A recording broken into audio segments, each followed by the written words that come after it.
आज जबकि कलाम मुकद्दस में से जो दोनों तलावतें की गई, लेकिन कुछ चीजें जो है वो कलीसिया में हमें दूसरी कलीसियाओं में गर्दिश करती नजर आती हैं और वो तालीमात डिफरेंट हैं।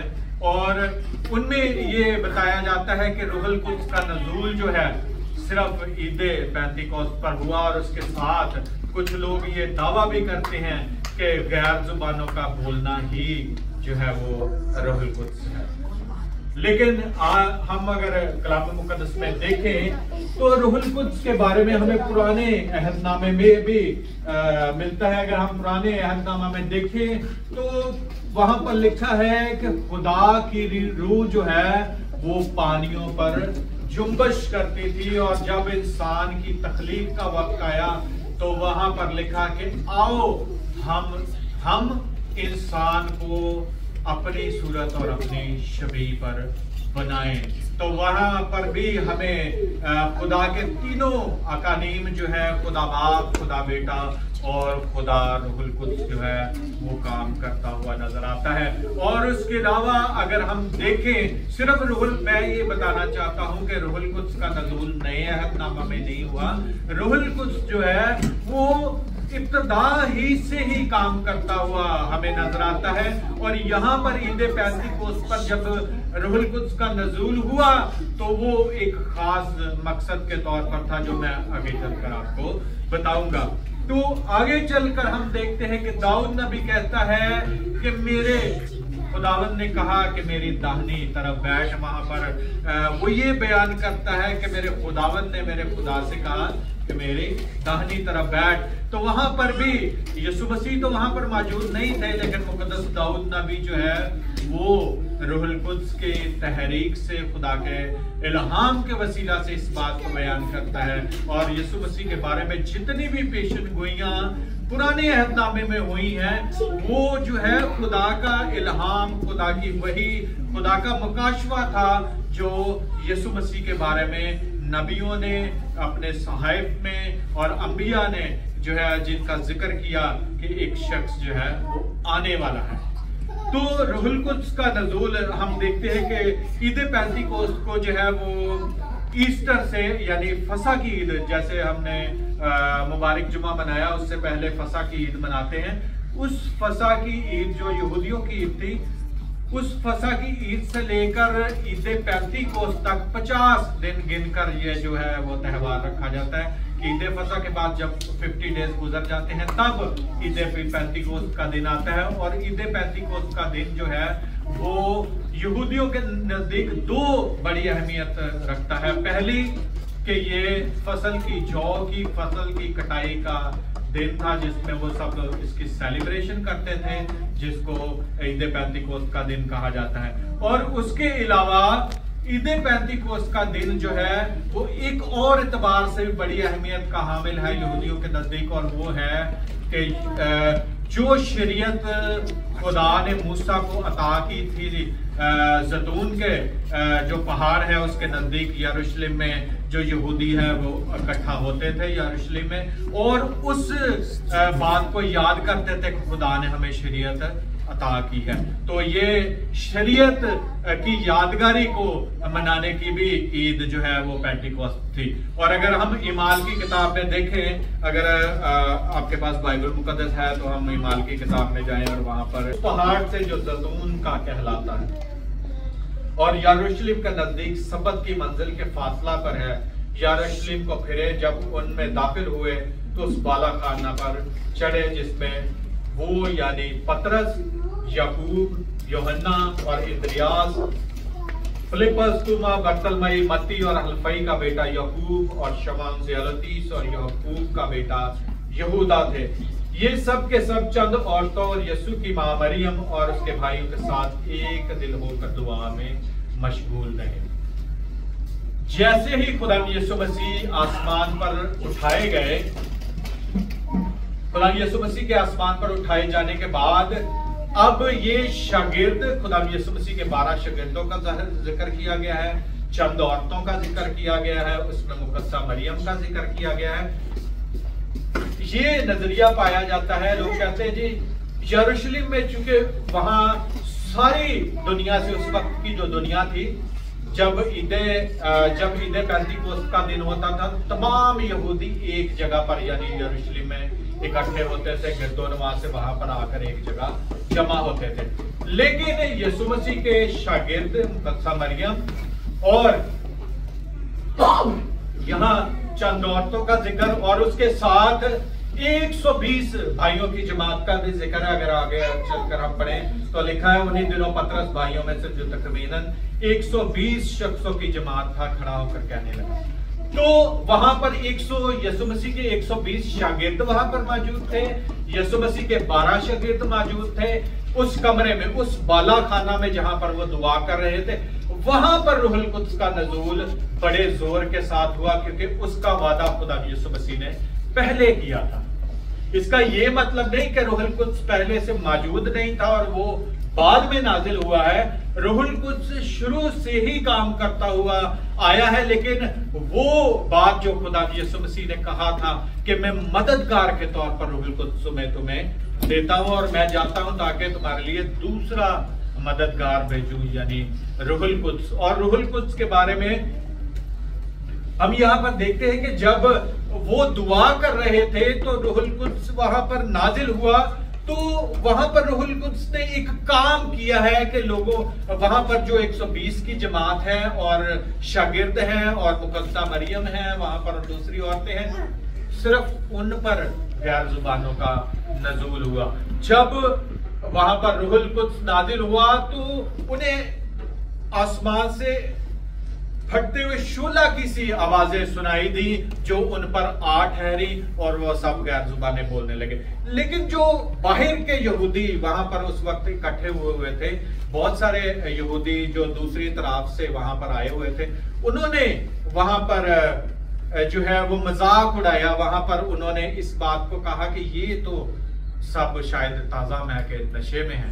वहां पर लिखा है, कलाम मुकद्दस पे लिखा है, और वो सब रूहुल कुद्स से भर गए और गैर जुबाने बोलने लगे जिस तरह रूह ने उन्हें बोलने की ताकत बख्शी। और हर कौम में से जो आसमान के तले है खुदा तरस यहूदी यरूशलेम में रहते थे। उस वक्त वहां से सारी तरफ से यहूदी जो है वहां पर इकट्ठे हुए थे और कईयों ने बाद में कहा कि ये क्यों हम में से हर एक अपने वतन की बोली सुनता है। यहाँ पर लिखा है, और सब हैरान हुए, मुतजब होकर कहने लगे, देखो ये बोलने वाले क्या सब गलीली नहीं? ये तो सब गलीली हैं, तो फिर क्यों हम में से हर एक अपने वतन की बोली सुनता है? वहां रूहुल कुद्स का नज़ूल जो है वो जो गैर जुबान नाजिल हुई है वो फायदा पहुंचाने के लिए हुई है। अगर मैं आपसे अभी अरबिक में बोलना शुरू कर दूं तो आपको शायद समझ नहीं आएगी, क्योंकि मैं उर्दू में बोल रहा हूं, इसलिए आपको उसका फायदा पहुंच रहा है, आप उसको सुन रहे हैं, आप उसकी समझ आ रही है। तो इसी तरह से रूहुल कुद्स जो है वो और नेशंस में काम करना चाहता था और लोगों में काम करना चाहता था, और लोगों जिनकी जुबान मादी थी, अलामी थी, पार्थी, यहाँ पर लिखा है, हालांकि हम पार्थी, मादी, इलामी, मसोपोटामिया, यहूदिया, कप्पदूकिया और पैंतूस और आसिया और फ्रोगिया, पंफोलिया और मिस्र और लबुआ के इलाके के रहने वाले हैं, जबकि उनकी जुबानें डिफरेंट थी। उनकी जुबान वो नहीं थी जो कि ये गलीली बोलते थे, लेकिन ये सारों को वही जुबान सुनाई दे रही थी जो वो सुनना चाहते थे। ये है खुदा के रूह की ताकत और ये है रूहुल कुद्स की कुव्वत जो उस वक्त बाला खाना में जिसमें वो बैठे थे नाजिल हुई। और जैसा बेटी महा ने हवाला पढ़ा, वहां पर गैर जुबानों के बारे में पौलुस रसूल जो है वो एक तालीम देते हैं। वो गैर जुबानें बोलने से रोकते नहीं है, वो कहते हैं कि अच्छी बात है। जैसे कि हम अक्सर हमारे चर्चेज में प्रैक्टिस लोगों की बन चुकी है कि उस शख्स को बड़ी अगर हम बैक होम देखें तो लोगों ने इस चीज को प्रैक्टिस बना लिया है और लोग समझते हैं कि शायद जो शख्स गैर जुबान बोलता है सिर्फ रूहुल कुद्स या उसके पास है या वो बड़ा रूहानी शख्स है। लेकिन रूहुल कुद्स की मुख्तलिफ नेमतें हैं, रूहुल कुद्स की मुख्तलिफ, क्योंकि वो हमारा मददगार है। अगर हम देखें जिस तरह से हम अपने ईमान का इजहार करते हैं कि वो बाप से सादर, खुदा से खुदा, नूर से नूर, हकीकी खुदा से हकीकी खुदा, मसनू नहीं बल्कि मालूद उसका और बाप का एक ही जौहर है। रूहुल कुद्स बाप और बेटे का एक ही जौहर है। और खुदा यीशु मसीह जिस तरह से सूरज है और उसमें से तपिश भी निकलती है और लाइट भी निकलती है, लेकिन वो एक सूरज है। इसी तरह से इल्म इलाहियत को समझने के लिए हमें खुदा के तीनों अकानीम को समझने के लिए हमें जरूरत है कि हम जो है खुदा बाप, खुदा बेटे और रूहुल कुद्स को देखें। बाप मुझ में है और मैं बाप में हूँ, और खुदा यीशु मसीह इस बात का इकरार करते हैं। और रूहुल कुद्स भी जो जिस तरह से खुदा ने ओल्ड टेस्टामेंट में अपने आप को बाप की सूरत में जाहिर किया, इसी तरह से न्यू टेस्टामेंट में खुदा ने अपने आप को बेटे की सूरत में जाहिर किया। और उसके बाद खुदा यीशु मसीह जो है वो जब आसमान पर उठाए जाते हैं तो वो हमारे लिए दूसरा मददगार जो है फराहम करते हैं, जो हमारी रहनुमाई के लिए है, जो हमारी कुव्वत है, जो हमारी ताकत है। और आप देखें कि रूहुल कुद्स ने किस तरह से काम किया। वो शागिर्द जब यीशु मसीह को पकड़ने के लिए आए तो सारे, एक शागिर्द तो अपनी चादर छोड़कर नंगा ही भाग गया था। आप सब इस बारे में जानते होंगे कलाम मुकद्दस में से कि जब यीशु मसीह को पकड़ा गया तो वो सारे शागिर्द तितर बितर हो गए। उन्होंने यीशु मसीह को छोड़ दिया और वो अपने अपने कामों में लग गए। अगर आप पतरस के बारे में देखें, यीशु मसीह अपने जी उठने के बाद फिर जाता है, पतरस, याकूब और यूहन्ना फिर से मछलियां पकड़ रहे होते हैं। यीशु मसीह के जी उठने के बाद पतरस, याकूब और यूहन्ना क्या कर रहे होते हैं? मछलियां पकड़ रहे होते हैं। यीशु मसीह ने जाकर उनके साथ मछली का कतला भी खाया, वहां पर लिखा, अगर आप उसका बगौर मुतालिया करें। तो अगर खुदा यीशु मसीह जी ना उठते तो शागिर्द फिर से मछेरे जो है वो मछलियां पकड़ना शुरू हो गए थे। ये रूहुल कुद्स का काम था। अब जाकर आगे चलकर ईमाल की किताब के दूसरे बाब में देखते हैं कि पतरस जो है जब कलाम सुनाता है तो लोगों के दिलों पर चोट लगती है। अगर आप ईमाल की किताब देखें तो पतरस जो है वो खड़े होकर कलाम सुनाते हैं और 3000 लोग जो है वो कन्वर्ट हो जाते हैं। अगर खुदा यीशु मसीह जी ना उठते, अगर रूहुल कुद्स का नज़ूल ना होता तो ये शागिर्द दलेर ना होते, ये फिर से मछेरे बन जाते। इस पतरस को यीशु मसीह ने कहा था कि मैं तुझे आदमगीर बनाऊंगा, तू मछलियां, अब से मछलियों का शिकार नहीं करेगा बल्कि आदमियों का शिकार करेगा। लेकिन वो फिर से मछलियां पकड़ना शुरू हो गए। वो फिर से कमजोर इंसान, मैं और आप इंसान हैं, हम कमजोर होते हैं, हम फिर अपने उन्हीं दुनियावी चीजों की तरफ लौट जाते हैं। तो पतरस भी, याकूब भी, यूहन्ना फिर से मछलियां पकड़ने चले गए हैं। लेकिन अब जब रूहुल कुद्स का नज़ूल हुआ है उसके बाद ये पतरस जो है वो क्या है, एक आवाज करता है, एक कलाम सुनाता है, 3000 आदमी तब्दील हो जाते हैं। यही पतरस जो है लोगों का पतरस कहता है, सोना चांदी तो मेरे पास है नहीं, जो कुछ मेरे पास है खुदा के नाम से ले और चल कर वो लंगड़ा चलना करना शुरू हो। यही पतरस जो वापस चला गया था। रूहुल कुद्स की कुव्वत और ताकत है। रूहुल कुद्स पावर देता है, रूहुल कुद्स ताकत देता है, लंगड़े चलते हैं। यीशु मसीह ने इनको कहा था कि मैं आसमान, पतरस को यीशु मसीह ने कहा था कि मैं आसमान की कुंजियां तेरे सुपुर्द करूंगा, जो कुछ तू जमीन पर बांधेगा आसमान पर बंधेगा, जो कुछ तू जमीन पर खोलेगा आसमान पर खोलेगा। ये वादा खुदा यीशु मसीह ने किया था कि अगर तुम ईमान रखोगे तो मुझसे भी बड़े बड़े मौजज़ात करोगे। और जब ये शागिर्द अब रूहुल कुद्स के अंडर आ चुके हैं, जब ये उसके मुतहत काम करना शुरू कर किया है, तो इनके अंदर बड़ी दलेरी आ गई है। ये शागिर्द जो यीशु मसीह को छोड़कर भाग गए थे, अब मसीह की खातिर मरने के लिए भी तैयार हैं। ना सिर्फ रूहुल कुद्स का नज़ूल 12 शागिर्दों पर हुआ है, 120 की जमात पर 120 लोगों ने खुदा का कलाम जो यीशु मसीह के बहुत सारे शागिर्द थे जो मसीह के हल्का में आना चाहते थे, मसीह के शागिर्द बनना चाहते थे। आगे शागिर्दों के भी शागिर्द थे। जब रूहुल कुद्स का नज़ूल हुआ है तो उन्होंने डिफरेंट लैंग्वेजेस बोलते हुए लोगों को देखा है, लेकिन अपनी जुबान में कलाम सुना है और उन्होंने जाकर आगे फैलाया है। और यहाँ से इब्तदाई कलीसियाओं का आगाज शुरू होता है।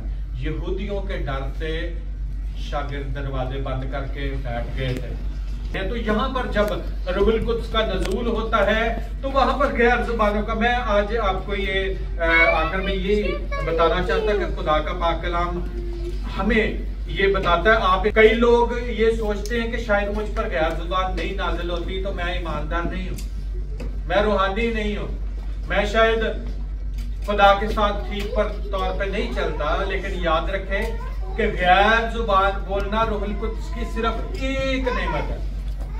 रूहुल नेमतें तो तरह तरह की हैं। अगर हम करंथियों के खत में पढ़े तो 12वां बाब और उसकी 4वीं आयत में लिखा है, नेमतें तो तरह तरह की हैं मगर रूह एक है। खिदमतें तो तरह तरह की हैं मगर खुदावंद एक है। तस्वीरें तो तरह तरह की हैं मगर खुदा एक ही है।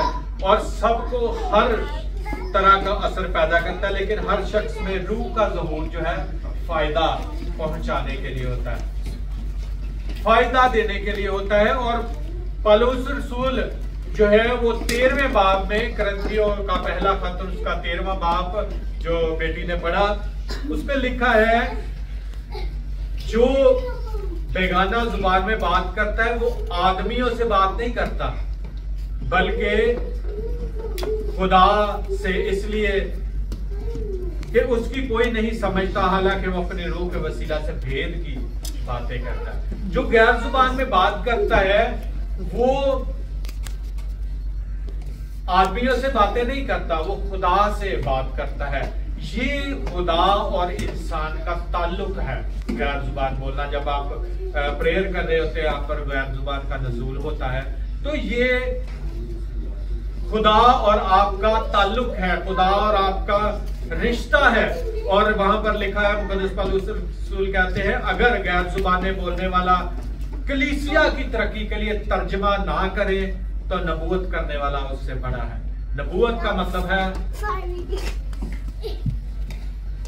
आने वाले वक्त के बारे में पेशन गोई करना, आने वाले वक्त के बारे में प्रोफेसी करना, आने वाले वक्त के बारे में बताना। अगर लैंग्वेजेस की ट्रांसलेशन नहीं है, अगर मैं यहाँ पर किसी और जुबान में, जैसे मैंने पहले बताया कि अरबिक में बोलना शुरू कर दूं तो आपके लिए फायदेमंद नहीं है। लेकिन अगर हम अपनी जुबान में सुनते हैं तो वो कहते हैं कि पौलुस रसूल कहते हैं कि अगर बेगाना जुबान में बात करने वाला कलीसिया की तरक्की के लिए तर्जमा ना करे तो नबूवत करने वाला उससे बड़ा है। तो ट्रांसलेशन बहुत जरूरी है। हमने पाकिस्तान में गैर जुबाने बोलने वाले बहुत देखे, लेकिन हमें पता नहीं चला कि वो क्या बोल रहे हैं। हमें कभी ट्रांसलेशन सुनने को नहीं मिली कि खुदा से असल में पैगाम क्या दे रहा है और उसके वसीला से हमें क्या बरकत मिल रही है। यहाँ पर लिखा है, ऐसे ही तुम भी अगर जुबान से वाज़ेह बात ना करो तो जो कहा जाता है क्यों कर समझ सकते हो। तुम हवा से बातें करने वाले ठहरोगे। दुनिया में कितनी ही मुख्तलिफ जुबानें हैं, उनमें से कोई भी बेमायनी जुबान नहीं है। बस अगर मैं किसी जुबान के मानी ना समझूं तो बोलने वाले के नजदीक मैं अजनबी ठहरूंगा। इस सबब से जो बेगाना जुबान में बात करता है वो दुआ करे कि तर्जमा भी कर सके। आयत फिर से दोहराऊंगा, पहला करंथियों 13वां बाब और उसकी 13वीं आयत। इस सबब से जो बेगाना जुबान में बात करता है वो दुआ करे कि तर्जमा भी कर सके। यहाँ पर पौलुस रसूल इसका रीजन भी देते हैं। 23वीं आयत में लिखा है, बस अगर सारी कलीसिया एक जगह जमा हो और सब के सब बेगाना जुबाने बोले और नवाकिफ या बेईमान लोग अंदर आ जाएं तो क्या वो तुमको दीवाना ना कहेंगे।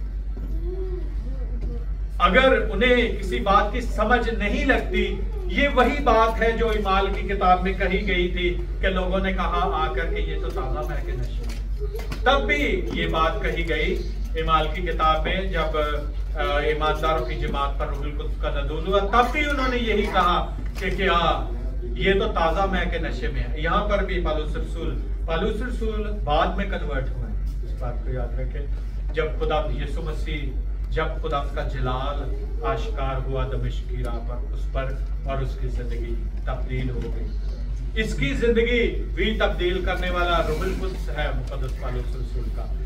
पालूस रसूल इस बात का दावा करता है कि मेरे नाल ज्यादा जुबाना नहीं बोल सकते। पालूस रसूल कहते हैं कि मुझसे ज्यादा जुबानें तुम नहीं बोल सकते, क्योंकि पालूस रसूल एक पढ़ा लिखा शख्स था जो यूनानी भी जानता था, अबरानी भी जानता था और बहुत सारी लैंग्वेजेस उसे आती थी। और वो इसमें कहता है, लेकिन मैं अपने आप को वो छोटा कहता है, कहता रसूलों में मैं सबसे छोटा हूँ, बल्कि रसूल कहलाने के लायक नहीं। पालूस रसूल इस बात का कहता है, आखिरी बात यहाँ पर कहूंगा, वहां पर लिखा है, अगर बेगाना जुबान में बात करना हो तो दो या ज्यादा से ज्यादा 3 शख्स बारी बारी बोले। यहाँ पर मुकद्दस पालूस रसूल जो है वो गैर जुबानों बोलने से मना नहीं कर रहे, लेकिन वो उसका एक क्राइटेरिया फिक्स कर रहे हैं, ताकि सब अगर गैर जुबान बोलना शुरू कर देंगे तो किसी की समझ नहीं आएगी। यहाँ पर गैर जुबानों का नज़ूल पालूस रसूल चाहते हैं कि नाजिल होती है तो कलीसिया के लिए तरक्की का बाइस होगा, क्योंकि कलीसिया बढ़ रही है, कलीसिया को फायदा पहुंच रहा है। अगर कलीसिया को फायदा नहीं मिल रहा तो फिर गैर जुबान बोलने का पालूस रसूल कहते हैं कि कोई फायदा नहीं। 2 या 3 शख्स बारी बारी बोले और एक शख्स तर्जमा करे। 2 शख्स खड़े हो, गैर जुबान बोले, और एक शख्स जो है वो उसका तर्जमा करे। और अगर कोई तर्जमा करने वाला ना हो तो बेगाना जुबान में बोलने वाला कलीसिया में चुप करके रहे और अपने दिल में खुदा से बातें करे। लोग ये समझते हैं कि प्रोटेस्टेंट चर्च वाले या कैथोलिक चर्च वाले गैर जुबानें नहीं बोलते, तो शायद ये लोग जो है वो खुदा के रूहुल कुद्स से महरूम हैं। इनके जिंदगियों में या इनके डिनोमिनेशन में रूहुल कुद्स का वो तस्वर नहीं पाया जाता जो हमारी डिनोमिनेशन में। हम रूहुल कुद्स को बड़ी अहमियत देते हैं। याद रखें कि नेमतें तो तरह तरह की हैं और रूहुल कुद्स जिसको चाहता है वो नेमत अता करता है। खुदा किसी का तरफदार नहीं, किसी को मौजज़ात की नेमत दे सकता है, किसी को कलाम सुनाने की नेमत दे सकता है, किसी को शिफा देने की नेमत दे सकता है, किसी को वर्शिप करने की नेमत दे सकता है। तो नेमतें तो तरह तरह की है, जिसको चाहता है वो बांटता है। खुदा किसी का तरफदार नहीं है।